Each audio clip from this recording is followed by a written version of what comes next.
Il virus West Nile ha tenuto in appressione la scorsa estate, provocando nella nostra regione 257 casi, di cui 64 nella grave forma neuroinvasiva, con 18 decessi, tutti di persone anziane con gravi patologie pregresse o deficit immunitari.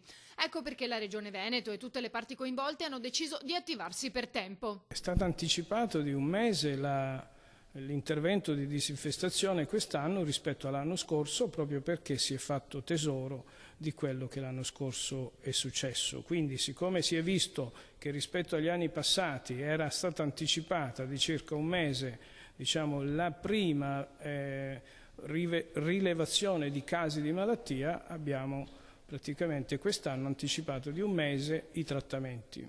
Ecco dunque come comportarsi. Le cose da fare sono diverse. Si parte con l'eliminazione delle raccolte d'acqua, si fanno i trattamenti larvicidi e adulticidi dove non è possibile eliminare le raccolte d'acqua e ci si protegge dalla puntura della zanzara in tutti i modi possibili, quindi con mezzi meccanici ma anche con mezzi diversi, che sono per esempio le creme antipuntura che vengono utilizzate per cospargere sulle parti scoperte del corpo nelle ore serali e nella prima mattina.